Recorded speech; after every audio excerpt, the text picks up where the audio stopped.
Hi, everybody. My name's Jason. I'm Caden. I'm Jaden. And we are the Yahuwah and the Torah channel, and we thank you guys very, very much. Hi, Miss Nicole. Hi. Okay, she's there too.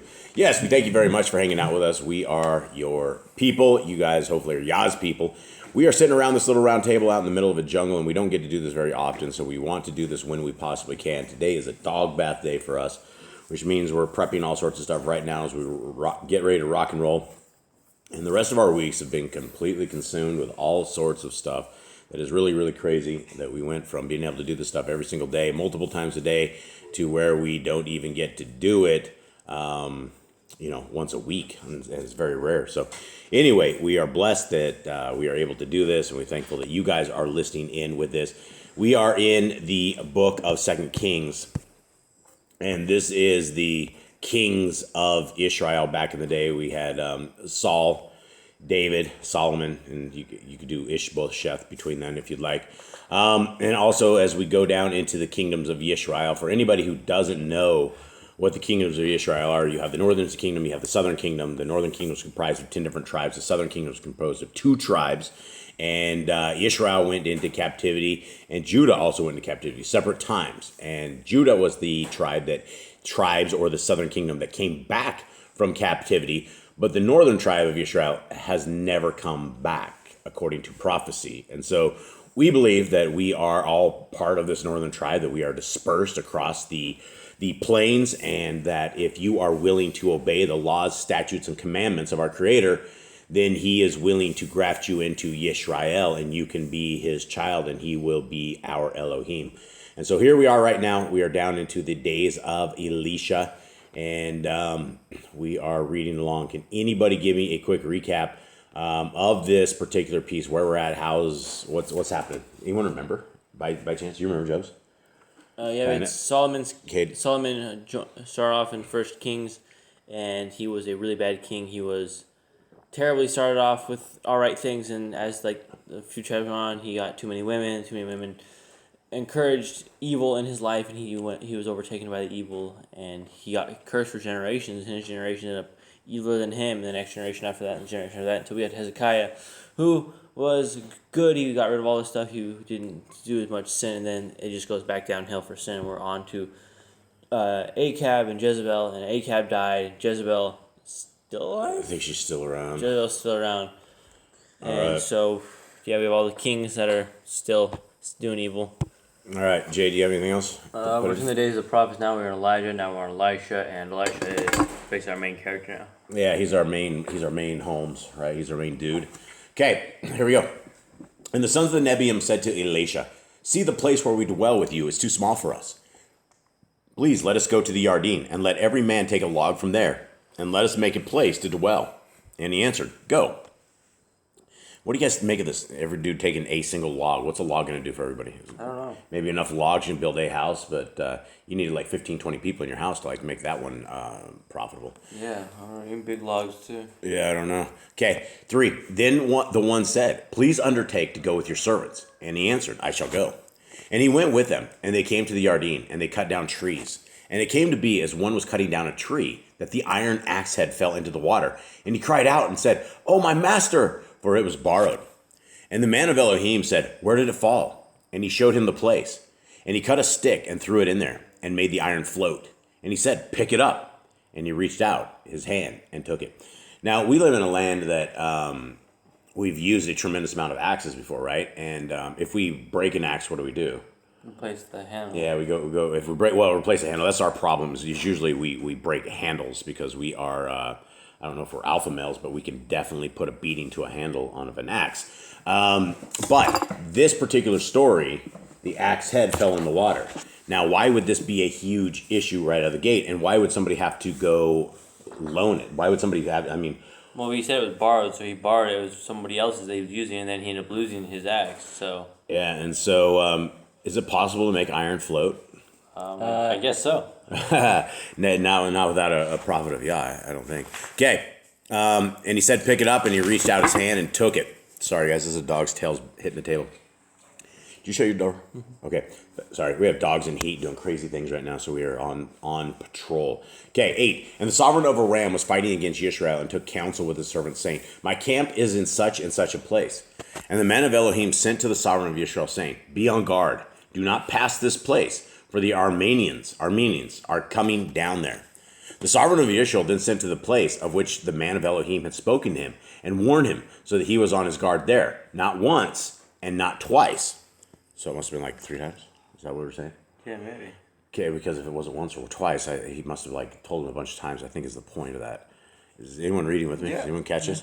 Okay. And this greatly troubled the heart of the sovereign of Aram. And he called his servants and said to them, Declare to me, who of us is for the sovereign of Yisrael? And one of his servants said, None, my master, O sovereign, for Elisha the Nabai, who is in Yisrael, declares to the sovereign of Yisrael the words that you speak in your bedroom. And he said, Go and see where he is, so that I send and get him. And it was reported to him, saying, See, he is in Dothan.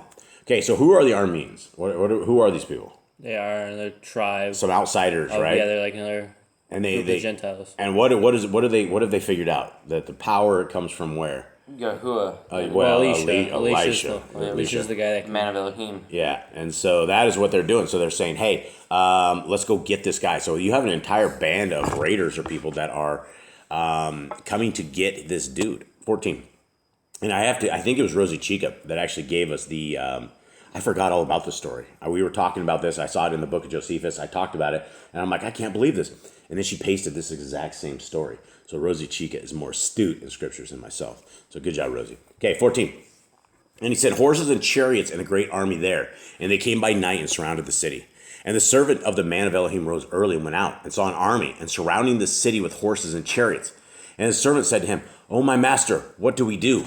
And he answered, Do not fear, for those who are with us are more than those who are with them. And this is what I keep telling everybody now, that there is a supernatural power of protection of our Creator. I have seen it over and over and over. I've seen it now for like a decade. And it is stuff that all I can do is just try to tell you guys the stories about, because it's all around us. And all of you guys have seen this. You guys have seen extracurricular powers, right?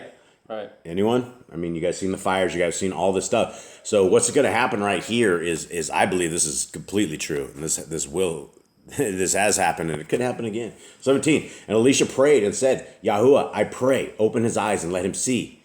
And Yahuwah opened the eyes of the young man, and he looked and saw the mountain covered with horses and chariots of fire all around Elisha. And when they came down to him, Elisha prayed to Yahuwah and said, Strike this nation with blindness, I pray. And he struck them with blindness according to the word of Elisha. And Elisha said to them, This is not the way, nor is this the city. Follow me, and let me bring you to the man whom you seek. But he led them to Shomeron. And it came to be, when they had come to Shomeron, that Elisha said, Yahuwah, open the eyes of these men so that they see. And Yahuwah opened their eyes, and they looked and saw they were in the midst of Shomeron.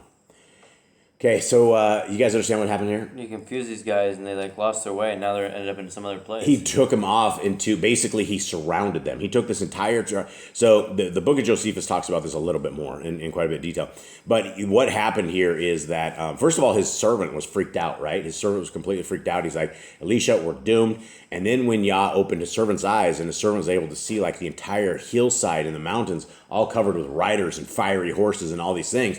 And then he had these other guys, their eyes were closed, and then he led them, right?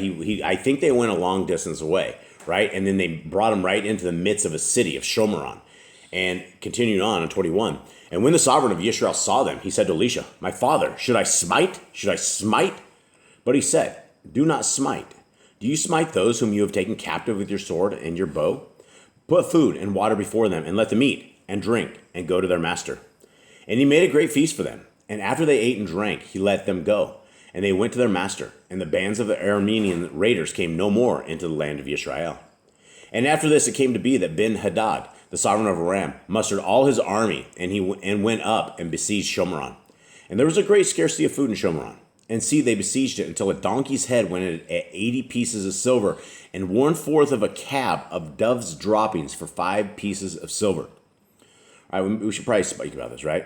So it says that we have a donkey's head, right? And for those who don't know, that third world countries, they eat like every last piece of the meat off of the cows. I don't think it happens like that in North America. In Mexico, for sure, they have I don't even know what the proper Mexican term is, but it translates to English as meat of the head. And I had a Mexican friend of mine take me there one time. And they served me some authentic Mexican dish, and it was meat of the head and some sort of tongue. It's the first time I had tongue, and I'm sitting there eating this, and it has the same kind of taste buds that I have as I'm sitting there eating this, and I'm like, what is this?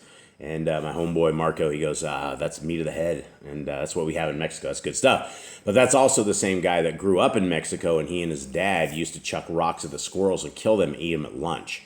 That's how they ate lunch, and that was food. So anyway, that went for that. So now we got to go over to the poo-poo of the doves. It says 1/4 of a cab of doves' droppings. So we're selling some poop of the doves. Now, is this food? I don't think it can be food. Is it seasonings? Why not just eat the dove? Well, that's the golden goose, right? If you don't remember the story of the golden goose? Yep. Do doves lay eggs? Doves have legs. Maybe they mean dove's eggs. Yeah, but there's not enough of them like this. We're talking. I don't know. Whatever happens, the dove probably flew over the head. They probably don't have the dove. It probably doo-dooed on the people, and they scraped it up and sold it for 5 pieces of silver. I don't know. I don't know what this is all about, but that's basically times are hard. That's what you can say. Times are very hard. All right, 26. And it came to be, as the sovereign of Yisrael was passing by on the wall, a woman cried out to him, saying, "Help, my master, O sovereign." And he said, "If Yahuwah does not help you, where do I find help for you? From the threshing floor or from the winepress?" And what is he saying like this, right? That's what he do. There's no food, right? There's nothing on the threshing floor. There's nothing in the winepress. It's all empty. And the sovereign said to her, "What is troubling you?" And she answered, "This woman said to me, 'Give your son and let us eat him today, and tomorrow we eat my son.' So we cooked my son and ate him. And I said to her on the next day, 'Give your son and let us eat him.' But she has hidden her son." All right, let's talk about this, fellas. It's your kids, man. Yeah, That's crazy. yeah. What do you think? You think that would happen here? No. I I doubt think it. I'd stew you up. Who would we stew up first? You, Eli, or Cade? Who go in the stew pot? I don't know. I think we'll just have to die of starvation. I don't think we're gonna that would be all sorts of Torah breaking, right? We'd be committing murder. We'd be definitely. I mean, there's got to be unclean food, right? I mean, that's the thing is that's not in Leviticus 11, right? Human is not a food. Yeah, human is not a food. That's the thing. I feel like even the Gentiles would know that's common logic. Well, there's Gentiles that eat people. They're called cannibals, and That's a very minority. It is a minority, absolutely. But the people, I used to read about the people that eat only strictly human. Is you can't just eat human meat all the time. You don't get enough vitamins from it, and so the people that start eating humans only, they get really, really sick after a while. I don't know how we got on this, but here we go. Things were cheap back in the days. Okay, where are we at? 30. You're right. She just ate her kid. Yeah. Okay, and it came to be when the sovereign heard the word of the woman that he tore his garments, and as he passed by on the wall, the people looked and saw the sackcloth on his body underneath. And he said, "Elohim, do so to me, and more also, if the head of Elisha, son of Shaphat, remains on him today." All right, so this guy is, he's very angry, right? 32, and Elisha was sitting in his house, and the elders were sitting with him, and the sovereign sent a man ahead of him. But before the messenger came to him, he said to the elders, "Do you see how this son of a murderer has sent someone to take away my head? Look, when the messenger comes, shut the door and hold him fast at the door. Is not the sound of his master's feet behind him?" All right, what is happening here, fellas? Well, Elisha took these dudes. Elisha's in the same town, Shomron, right? Or is he outside of Shomron? I think he's outside. You think he's outside of Shomron? He's inside his house. I think he's chilling. But is he not inside of Shomron, the city? I don't think so. So how did this guy? I mean, because Shomron's surrounded, right, to the point that you can't get any food in and out. Is that what we got from this chapter? I'm pretty sure. Yeah, because the Armenians are now in there, so they're right. surrounded by But Armenians. I think Elisha's in Shomron because I think he's inside of it. I think he's in I think he's in a house inside of this town, and this guy's so frustrated. I think they're all in this starving to death, and he's really mad at Elisha. I think is what it is. If anyone out there has anything else, I don't know. But why does he say that? Look, when the messenger that the sound of the master's feet is behind him. What does that mean? Because the king's not too far behind from the messenger. Right. So I guess that was obvious. 33. While he was speaking with them, then see, the messenger came down to him and he said, "Look, this evil is from Yahuwah. Why would I wait for Yahuwah any longer?" All right. So I think Elisha is in this town. I think he's the prophet of this town. I think the Arameans are coming after him. I think this king has lost faith, is upset at the prophet of Yah, sent the guy to take his head off, and He's sitting there. I think that's what it is. Look, the evil is from Yahuwah. Why should I wait for Yahuwah any longer? All right, I guess this will be a suspenseful thing because I don't know if we'll figure this out until we go to the next chapter. But it is what it is. So for now, I guess that's it. Anyone have anything? Nope, that's it. All right. Well, I guess don't eat your kids. That should be. I guess we need to add something to Leviticus 11. Humans are not clean food. Yeah. Probably. Okay. Definitely not. All right. Well, guys, have a good day. Much love to everybody out there. We are out. All right, shalom.